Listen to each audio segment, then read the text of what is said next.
नमस्कार दोस्तों, मैं ममता लड़ीवाल आप सभी का अपने इस वीडियो में बहुत बहुत स्वागत करती हूँ। आइए आज हम चलते हैं कैसे शायर की तरफ, उसकी शायरी पर बात करेंगे, उस पर थोड़ा-सा अपना नज़रिया प्रस्तुत करेंगे। वो शायर जो अदब की दुनिया में सुभाष पाठक ज़िया के नाम से पहचाना जाता है। युवा शायर जो बहुत तेज़ी से जिसने अदब की दुनिया में अपनी पहचान बनाई और देश के साथ-साथ विदेशों में भी आज उनकी ग़ज़लें और उनकी शायरी पढ़ी जाती है, सुनी जाती हैं। और चूँकि पहली बार मैं किसी शायर पर, किसी की शायरी पर अपनी बात कह रही हूँ, तो ज़ाहिर-सी बात है कि वो मेरे पसंदीदा शायरों में से एक हैं। सिर्फ़ मोहब्बत की ग़ज़लें वो नहीं कहते, सिर्फ़ लबो रुख़सार की बात वो नहीं करते।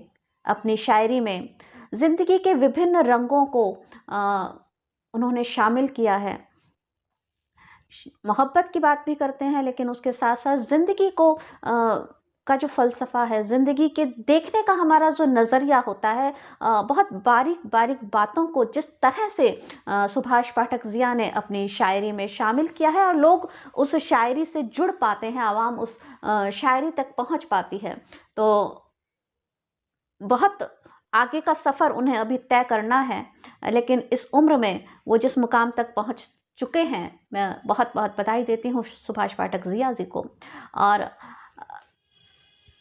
शायरी की बात मैं अगर करूँ तो बहुत ही गंभीर बातों को, बहुत ही गहरी बातों को वो जिस सहजता से, जिस सरलता से अपनी शायरी में शुमार करते हैं, वो निसंदेह कहीं बाकी युवा शायरों से उन्हें अलग श्रेणी में, अलग पंक्ति में, अलग कतार में खड़ा करता है। और कुछ नयापन लाने के लिए जिस तरह आजकल के जो नए शायर हैं अपने कहन के साथ, अपने अल्फाज के साथ समझौते कर रहे हैं वायरल होने के लिए, ऐसी जल्दबाजी सुभाष पाठक ज़िया की शायरी में दिखाई नहीं देती। और ये खुशी की बात है कि बहुत गंभीरता से, बहुत सहजता से, बहुत इत्मीनान के साथ वो शायरी करते हैं और रिवायती शायरी का दामन उन्होंने नहीं छोड़ा है। रिवायती शायरी की खुशबू उनकी शायरी में, उनकी ग़ज़लों में मौजूद है और उनके भविष्य की हम कामना करते हैं कि वो इसी तरह अपनी शायरी के साथ दुनिया भर में पहचाने जाते रहें।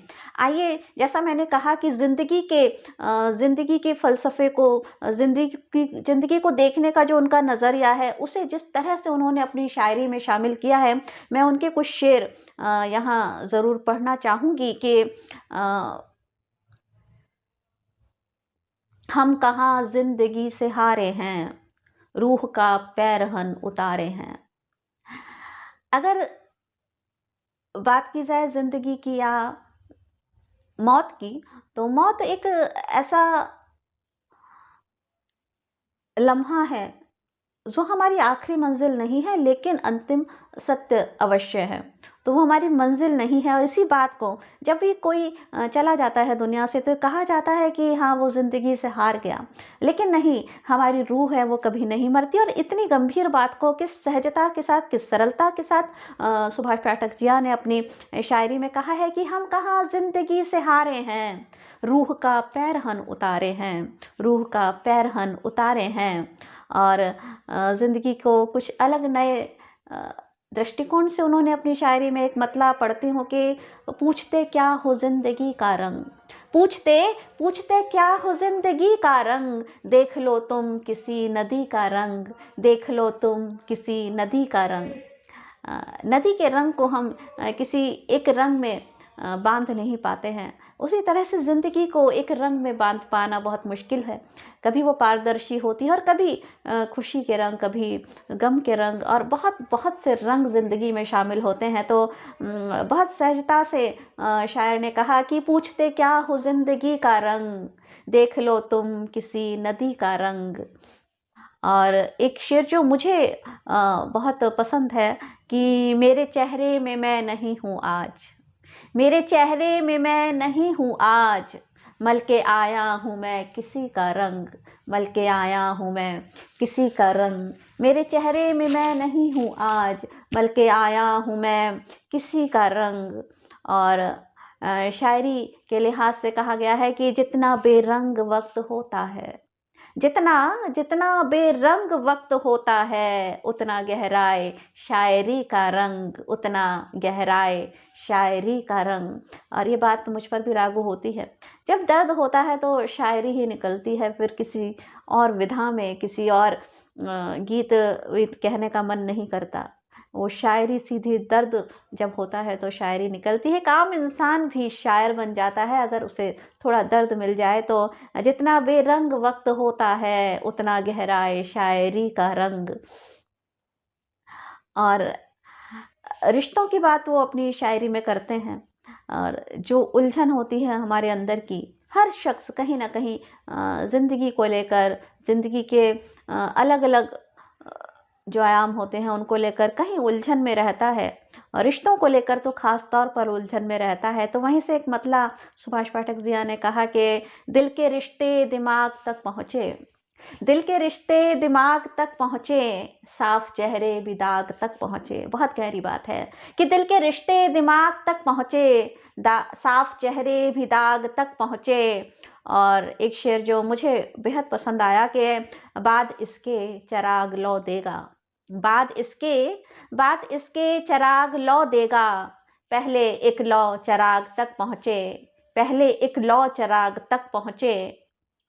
और मुझको मेरा वजूद हो हासिल, मुझको मुझको मेरा वजूद हो हासिल, कोई मेरे सुराग तक पहुँचे, कोई मेरे सुराग तक पहुँचे। और मैं न पहुँची हमारे होठों तक, मैं न पहुँची हमारे होठों तक, बारहा हम अयाग तक पहुँचे, बारहा हम अयाग तक पहुँचे। और साथ रहते हैं कैसे खार और गुल, खार और गुल, कांटे और फूल, साथ रहते हैं कैसे खार और गुल, देखना था सुबाग तक पहुँचे, देखना था सुबाग तक पहुँचे। और फिर उसी का एक शेर जो इस गज़ल का नहीं है, मैं पढ़ती हूँ मुझे क्योंकि बहुत पसंद है ये शेर के, फिर उसी मैं का बोलबाला है। जैसे मैंने कहा कि हमारे जो अंदर की उलझन है उसको शायर बहुत खूबसूरती से बयां करता है कि फिर उसी मैं का बोलबाला है, फिर जिया हम उदास है मेरा, फिर उसी मैं का बोलबाला है, फिर जिया हम उदास है मेरा, फिर जिया हम उदास है मेरा। और ज़िंदगी की बात मैंने कही कि तो ज़िंदगी से ही कुछ शेर और पढ़ देती हूँ कि ज़िंदगी तजुर्बों से कटती है, ज़िंदगी तजुर्बों से कटती है, फ़लसफ़ों की किताब क्यों देखूं, और है सज़ा उम्र कैद की मुझको, है सज़ा उम्र कैद की मुझको, रात दिन का हिसाब क्यों देखूं, रात दिन का हिसाब क्यों देखूं, रात दिन का हिसाब क्यों देखूं। एक रदीफ़ उनका बहुत वायरल हुआ, रदीफ़ क्या वो गज़ल बहुत वायरल हुई जिसका रदीफ़ बहुत पसंद किया गया, साकल खोल। हालांकि अभी मेरे पास एक ही शेर है उनका, मैं पढ़ती हूँ कि जो मुझे बेहद पसंद है कि थकन से चूर हूँ प्यासा हूँ मैं अकेला भी, थकन से चूर हूँ प्यासा हूँ मैं अकेला भी, है उससे धूप भी कितनी शदीद साकल खोल, है उस पे धूप भी कितनी शदीद साकल खोल, थकन से चूर हूँ प्यासा हूँ मैं अकेला भी, है उस पे धूप भी कितनी शदीद सांकल खोल। तो अगर आप चाहेंगे ये पूरी गज़ल पढ़ना या सुनना तो आप सर्च करेंगे तो मिल जाएगी, सांकल खोल रदीफ़ से। और एक गज़ल जो उनकी वायरल हुई, बहुत मंचों पर उन्होंने पढ़ी और बहुत पसंद की गई, वो भी मैं पढ़ती हूँ क्योंकि इस गज़ल के बिना सुभाष पाठक जिया की गज़लों पर बात करना थोड़ा अधूरा रह जाएगा। और मुझे, क्योंकि कहा जाता है कि जो दर्द होता है वहीं से शायरी का जन्म होता है, और मैं स्वयं बहुत दर्द अ, लिखती हूँ, पढ़ती हूँ, सुनती हूँ, तो वहीं से एक गज़ल में सुभाष पाठक जिया की भी पढ़ती हूँ कि क्यों ना अब उसके रूबरू रोएं, क्यों ना अब उसके रूबरू रोएं, अब के आंसू नहीं लहू रोएं, क्यों ना अब उसके रूबरू रोएं, अब के आंसू नहीं लहू रोएं। और शेर है कि मैं ज़्यादा न आप कम रो, मैं ज़्यादा न आप कम रो, पास आओ कि हूबहू रोएं। ये शेर बहुत पसंद किया जाता है और बहुत अलग अंदाज में कही हुई गज़ल है, क्योंकि मैंने नहीं पढ़ा कि कोई ये कह रहा है कि पास आओ कि हूबहू रोएं। तो बहुत अलग अंदाज की गज़ल है कि क्यों ना अब उसके रूबरू रोएं, अब के आंसू नहीं लहू रोएं, मैं ज़्यादा न आप कम रो, पास आओ कि हूबहू रोएं। और शेर है कि कौन है किसको फ़र्क पड़ता है, कौन है किसको फ़र्क पड़ता है, घर में रोएं कि कूबकू रोएं। कौन है किसको फ़र्क पड़ता है, घर में रोएं कि कूबकू रोएं। और एक शेर है, वक्त रुखसत है सो खुदा के लिए, वक्त रुखसत है सो खुदा के लिए, रख लें आँखों की आबरू रोएं, रख लें आँखों की आबरू रोएं। और हाय छिन जाएगा हमारा दर्द। कई दर्द भी हमें बहुत प्यारे होते हैं, बहुत प्यारे होते हैं, हम नहीं चाहते वो दर्द हमसे दूर हो जाए। तब शायर ने कहा है कि हाय छिन जाएगा हमारा दर्द, जख्म होने लगे रफू रोएं, जख्म होने लगे रफू रोएं। और हाँ अभी अश्क दर्द देते हैं, हाँ हाँ अभी अश्क दर्द देते हैं, धीरे धीरे बनेगी खूह रोएं। और मकता है कि एजिया तेरे जख्म की लज्जत, एजिया तेरे जख्म की लज्जत, दोस्त तो दोस्त हैं अदू रोएं, अदू एनिमी। एजिया तेरे जख्म की लज्जत, दोस्त तो दोस्त हैं अदू रोएं, क्यों ना अब उसके रूबरू रोएं, अब के आंसू नहीं लहू रोएं। बहुत खूबसूरत गज़ल है, और जैसा मैंने कहा कि बहुत पसंद की जाती है ये गज़ल। और वैसे तो बहुत कुछ है उनके बारे में, उनकी शायरी के बारे में जो सभी को पसंद आता है। वो स्वयं एक गंभीर मिजाज के इंसान हैं, तो वही गंभीरता उनकी शायरी में झलकती है, वही परिपक्वता उनकी शायरी में झलकती है। जैसे मैंने कहा कि रिवायती शायरी का, रिवायती गज़लों का जो दामन है उन्होंने पकड़ा हुआ है, थामा हुआ है, लेकिन नए अंदाज में अपनी बात को किस खूबसूरती से, किस सहजता से कहते हैं, उस भाषा में कहते हैं, उन अल्फाज में कहते हैं जो आम जनता को उनसे जोड़ के रखता है। तो आइए कुछ और उनकी शायरी मैं पढ़ती हूँ कि कत्ल करता है मुस्कुराहट का, कत्ल करता है मुस्कुराहट का, उफ कयामत है दर्द का झटका। और सब गुजरते हैं मेरे सीने से, सब गुजरते हैं मेरे सीने से, मैं हूँ एक पायदान चौखट का, मैं हूँ एक पायदान चौखट का, मैं हूँ एक पायदान चौखट का। कहीं हम अक्सर इस भाव को, इन ख्यालात को जीते हैं, तो वही ख्यालात जब एक शायर प्रस्तुत कर देता है एक अच्छे खूबसूरत अंदाज में, तो जनता उसे निश्चित तौर पर पसंद करती है। जैसे सब गुजरते हैं मेरे सीने से, मैं हूँ एक पायदान चौखट का, और पास हैं हम कि दूर क्या समझे, पास हैं हम कि दूर क्या समझे, फासला है तो एक करवट का, फासला है तो एक करवट का। और एक अना की गज़ल है, वो भी देखिएगा कि जुबां तक बात भूखे पेट की आने नहीं देती, जुबां तक बात भूखे पेट की आने नहीं देती, ये खुददारी तो हरगिज़ हाथ फैलाने नहीं देती। जैसा मैंने कहा सिर्फ मोहब्बत की गज़ल वो नहीं कहते, ज़िंदगी के अलग अलग रंग उनकी शायरी में दिखते हैं। तो जुबां तक बात भूखे पेट की आने नहीं देती, ये खुददारी तो हरगिज़ हाथ फैलाने नहीं देती। और बहाता है पसीना भूख जो अपनी मिटाने को, बहाता है पसीना, बहाता है पसीना भूख जो अपनी मिटाने को, कभी भी रूह उसकी जिस्म को ताने नहीं देती, कभी भी रूह उसकी जिस्म को ताने नहीं देती। और चला जाता है, चला जाता मैं तुमको छोड़कर यूं ही मुसीबत में, चला जाता मैं तुमको छोड़कर यूं ही मुसीबत में, मगर इंसानियत यूं छोड़कर जाने नहीं देती, मगर इंसानियत यूं छोड़कर जाने नहीं देती। और मिलाना चाहते हैं हाथ हिंदू और मुस्लिम पर, मिलाना चाहते हैं हाथ हिंदू और मुस्लिम पर, सियासत है कि इनको पास भी आने नहीं देती, सियासत है कि इनको पास भी आने नहीं देती, जुबां तक बात भूखे पेट की आने नहीं देती, ये खुददारी तो हरगिज़ हाथ फैलाने नहीं देती। और कुछ बात, एक गज़ल उनकी बहुत पसंद की जाती है, दिल धड़कता है, और शायद उनकी किताब भी इसी नाम से है।